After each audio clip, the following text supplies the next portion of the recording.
गोरु चोरी घटना को नहीं तातिले लोके भांगिले दुकान थाना सम्मुखें धारणा बसिले जाजपुर जिला धर्मशाला थानार बड़काएमा पाटपुर मिर्जापुर पंचायत समेत आखपाख अंचल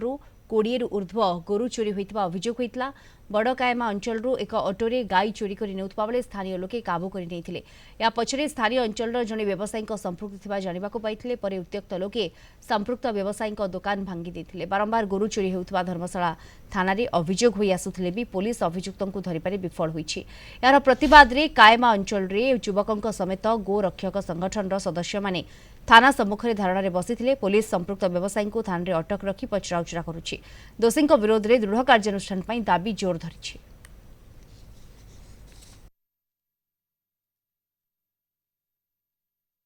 आमर स्थानीय कायमार मुसलमान पूरा संपूर्ण जड़े धरा होता सी फेरार अच्छी आउ दुई जन बंध पाखे जी आम कायमा ब्रिज पाखे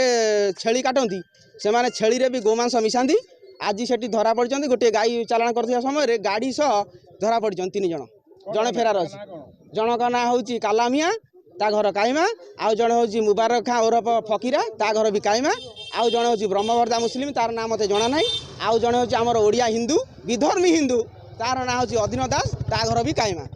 स्थानीय बासिंदा हिसाब से आम यही अनुमान कर जो गो चालाण हो राति जो पेट्रोलिंग भ्यान बुलूची से नजर आसवा दरकार कौ भ्यान में गाई जाऊँगी कौ भ्यान में कौन जाऊँगी से नजर रखु एवं माने आणिक थाना पचरा उचरा कले भी धरा पड़ो राति गोटे 2टार गाड़ी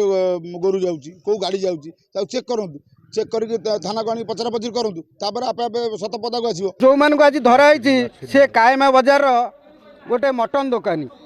तार 2-3टा दुकान भी अच्छी से ही लोक ही आज गाई चोरी रे धरा पड़ी आमे भावुचु से मटन सहित आम हिंदू मानू गोमाता मांस भी खाया दूची कारण जो पिलाटा ता सहित धराई ता सहित माड़ किसी पिला धमके धमके पचारा भितर से कही आसूला ना आम गोटे गाई रखीचु ईद रे दबू ईद रे काटिया रखीचु यही आमर सन्देह होची